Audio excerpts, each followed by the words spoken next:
Around the world and across Nigeria, this is Enterprise Morning on Enterprise Television, and now to our main conversation for today.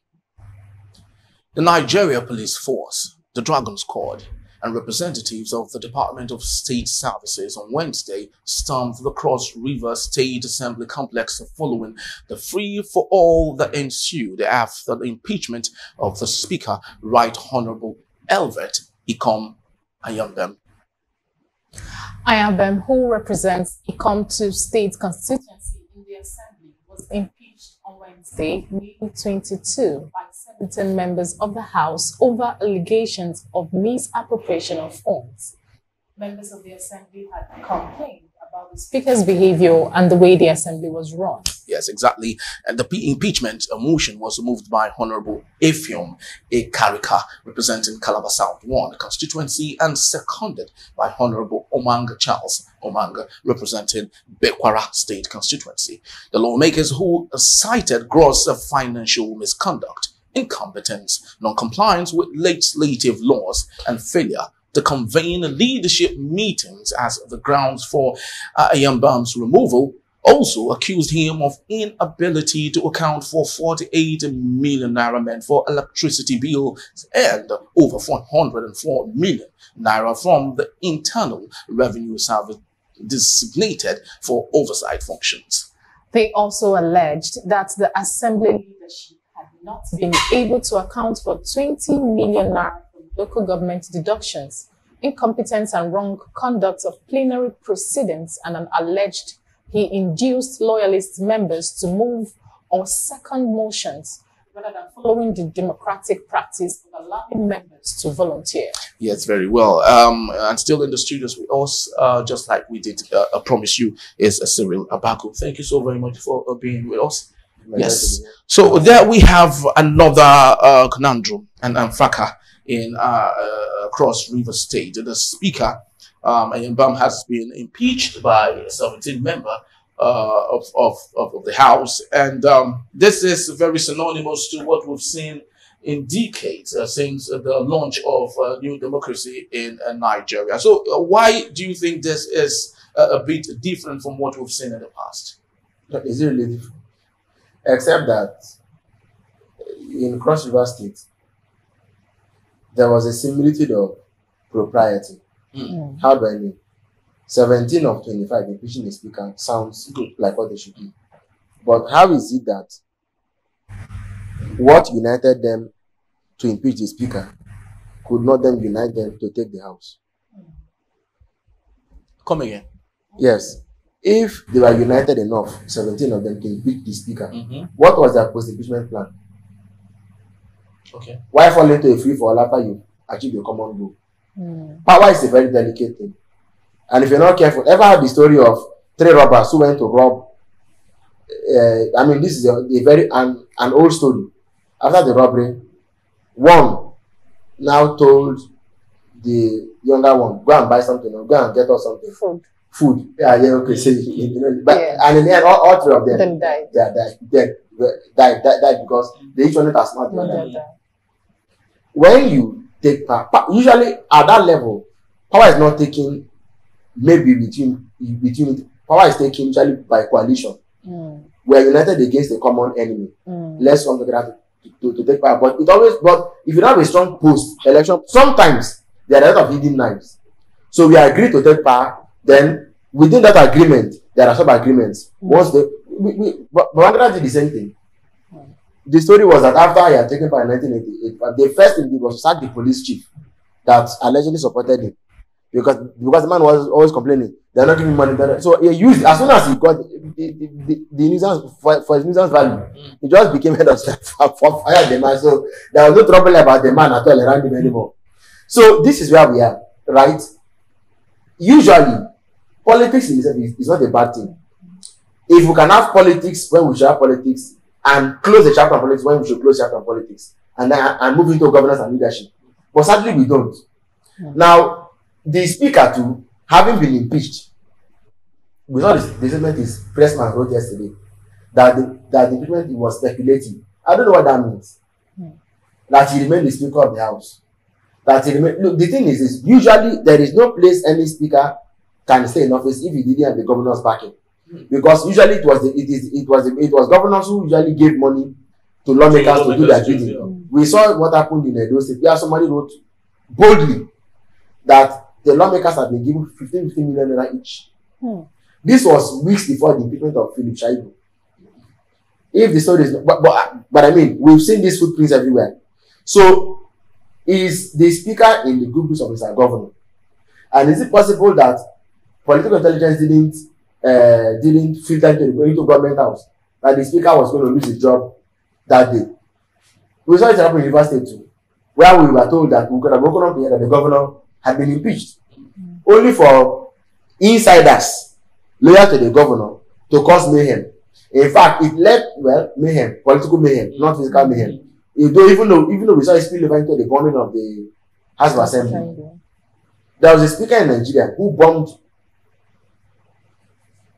the House of Assembly, I think after he had been impeached.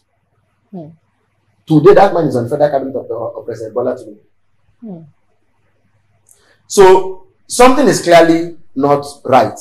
I think that somebody had misread the signal, believing that yesterday was going to be another day as usual. Only for him to wind up the day and realize that he was no longer the speaker of the House. And these things always come with consequences.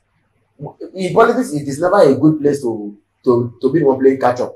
Although people play catch up and do catch up sometimes. But playing catch up is not always a very good, because you will explain to this person, explain to that person, and then they go round and round and round. Now, the allegations they brought against the speaker are that there's financial impropriety to the tune of 48 million naira, and that it was money meant to power the assembly, power their quarters, and so on. etc. Well, why do I have a feeling that this is more of you didn't play ball with us than it is that you stole? What's 48 million naira really? You know what I mean? But don't get me wrong, if it is for the sake of truth, for the sake of probity and accountability and transparency and the fighting the just cause, even the theft of 1 naira, as small as that can be, is worth the law taking its course. But you see people steal more humongous sums of money. Usually, any money you see the assembly spending, it is the governor that has given it to them. So I'm wondering where the speaker and these people are now, and now they've accused him of not also running the house in line with the rules. But I'm wondering, you people now taking power. The people that couldn't stop you from impeaching the governor, the speaker, are they not the ones stopping you from also? So let clarity emerge. It's not enough that we militarize or police the assembly complex. There must be a resolution, and the government must play a key role in seeing how this matter is resolved, so that it doesn't become another fitting story in our political experience. Okay, now talking about the governor playing a key role, and looking at the fact that this speaker in question, Ayabam, is just in office June, it's not up to a year. And you made a significant point about them not saying that he's not playing by their rules. Do you think that there is a rule beyond the normal rules that is? I'm glad you've gone there. Yes. So usually, if you read between the lines, this is more like we all came here together. That you are speaker doesn't make any more a member of the house than we are. And for that reason, you cannot go it all alone by yourself. You must carry us along. Normally, they would have explored other means of engaging him and getting his attention and saying, "Okay, this is the way they do. No, so we plan it." You know what I mean? Yes. You see, the thing is this. This is a deep political crisis. In 1999, between 1999 and I think 2007, Obasanjo had the highest number of Senate presidents. And if you recall well, all of them were from the Southeast. Evans Everen was 1. Chubu Akadigbo was 2. Ayin Bayosanyi was 3. Ken Nnamani was 4. And Adolphus Nwabara was 5. All these 5 were Senate presidents. And you won't believe that in the impeachment of all these men, a man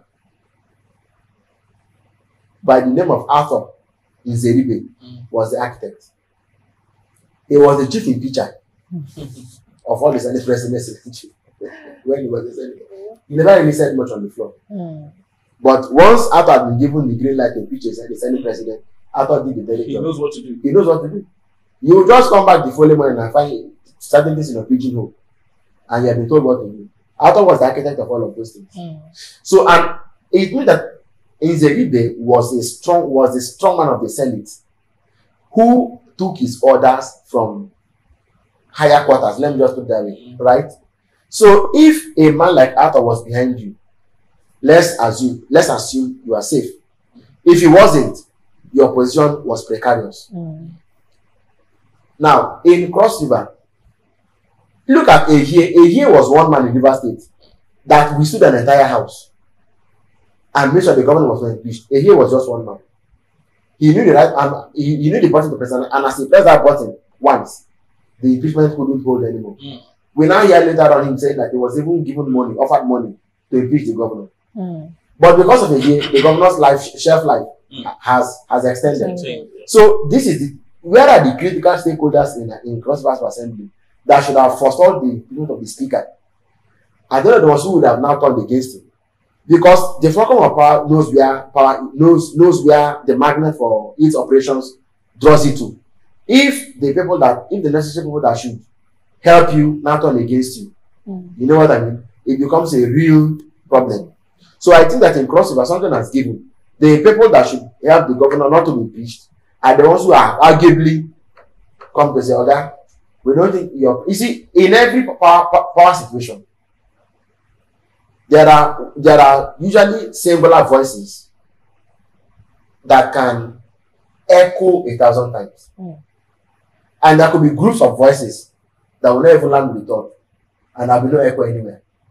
So you need to trace and identify those critical, important voices. Like I told you about Nzeribe. Like I told you about Fobara having Edison here, who now is his chief of staff. So every power has its base. You must identify that base and, well, find a way to either demolish it or buy it over. But failure to have that power base to your side, to yourself. I think that since between June and now was enough time for them to come to a rapprochement to be able to say, okay, let's judge instead of war. But it is possible that the issues being raised are things that clearly couldn't find resolution. And as a result, I usually don't celebrate it when Nigerian politicians appear to have triumphed in certain things, because they're not doing it for you. They may just end up doing it for themselves. So your question is genuine. Are there rules behind the rules that nobody knows about? For what it is worth, there are such rules. But whether there are the rules at play here in Cross River, I am inclined to think that yes, it is those that are now causing it, but without any evidence on the surface to suggest or to say that indeed. But personally, I would like to think that yes, those rules are the rules that are clearly at play. Very true. Now, talking about power base, as media, our role is to set the agenda. Unfortunately, we equally are guilty of swimming superficially, while we don't, take a look at remote causes to some of these things that happen. The reason we have all of these people representing different communities is such that development gets to such community. Well, at this fora, that is not what the people are talking about. They are just like you'd say, they are just, so about themselves. I met a man who has had the privilege of exposure at one of the highest levels of government in this country. And I said, of course, he's a senior friend, an older friend. I said, I've been talking, how are you? I know you've been here. He said, Cyril, just forget about it. Our country is funny, and I don't say this to diminish its worth. I'm a Nigerian, proudly so. I have no plan to change my nationality. I'm a full-blooded Nigerian, mother, father, Nigerian. But there are a lot of questions that come with Nigeria. Too many questions that come with it. You could have spent an entire lifetime and not had a taste of good governance. In fact, over the years, you realize that things were better when you were younger than they ever. I didn't grow up in a civilization that thrived on borehole water. It's an aberration. Borehole water is an aberration. What we had was pipe-borne water, and it was always there, always running. I come from a coastal town that has a border that has you can go into the Atlantic Ocean. When you drill water in that place and you fetch, it was as good as taking water from a refrigerator. It was cool, it was cheap, it was naturally just what it was. People used to come with their tanks, fetch water, go and bottle it and sell. That happened. So but today's Nigeria is a place where we've lost value continuously. You see, a man's education shows his direction. These people have been educated, not necessarily in the four walls of schools, but they've been educated by those who came to power before them. So when they observe them and see how they survived, they know also how to play that card and survive. The man was telling me, he said, upon the big portfolio that he had been able to handle, he didn't have anything to do. These men don't think about you, don't consider you, don't talk about you, don't pray for you, have no hopes about whatever you're going to become. They are always lobbying for good appointment for their children, their wives, their girlfriends, their relatives. Okay? That's all they spend time day and night talk. Nobody talks about, there's been a damn. Imagine, for example, countries like India, Iran, Pakistan, Israel, America. Okay? When there's a new technological development, maybe let's say in China or in South Korea, they have people who sit down to examine it. What threat does this pose our companies in America? You know what? How many think tanks are in Abuja? How many government think tanks are in Abuja advising government on what to do? When we were talking earlier about National Library, a country that it is taking almost 3 decades to build the National Library does not look like a serious country. So when they gather there, they don't talk. They talk about how to every budget you bring to the national to an assembly. They are only talking about how much they can get, how they will add to it, how they move from it. The power of, for example, the power of an assembly. When you bring the appropriation bill, they can add, they can remove, they can review it. But in Nigeria, they keep reviewing and upward, so much so that now they call it padding. People think that anytime they send them a budget, they just pad. It's part of their work. If they have a debate and have an argument and feel that they need to give more money, they can vote. But ours is a place in which they keep on voting more up. So clearly, and then again, nothing happens. And they have the power of oversight to hold those who are implementing this to order. Will not say anything about it. The only thing they do is public hearing, rep sitting, So how can we have faith in what they do? That's why I told you that in Cross River State, they might have increased the speaker, but I can tell you it won't be anything more than the fact that somebody sitting on what they feel should belong to all of them. The man said, when these people gather, all they talk about is their wives, their children. You had when one senator said, the CBN cannot go to Lagos. When the now told him that his daughter was working at CBN, he said, yes, my daughter was at CBN, but that's not the real reason why I'm fighting for the CBN to remain in Abuja. And I'm like, okay, it's fine. But is it the only one? There are many more of them, former senators, former rights ambassadors, whose children, whose sons, daughters, relatives, in-laws, and everybody are working in these big places. Come on. How do you move the country for? Does Nigeria, let me wrap with this. Let's think of one particular institution where Nigeria goes over and above itself to recruit the best citizens it has into such a place. Is there any place like that? If there's none, then clearly we are not headed for some productive venture. We must become a country where tribe and tongue will not determine how far or how well a man can achieve.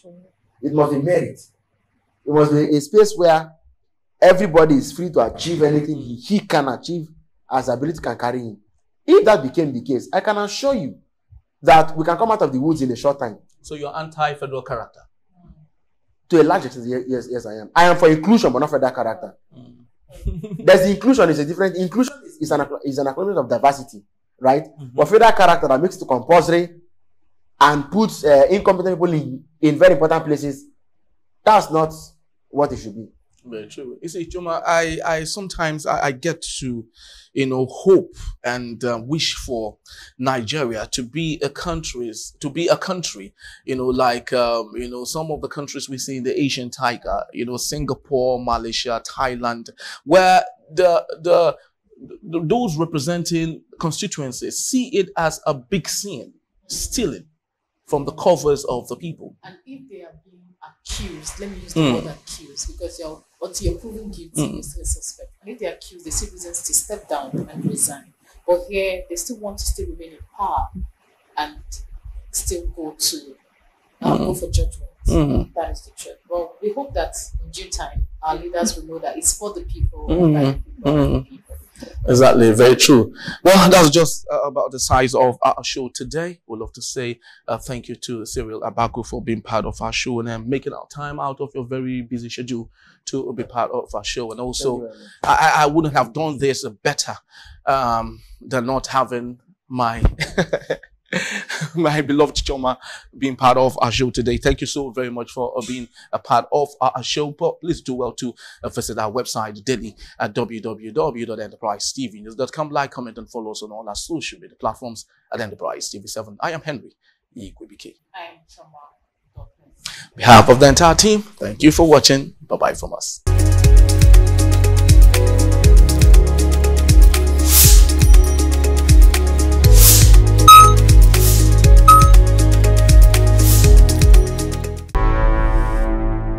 Enterprise TV, a tradition of truth.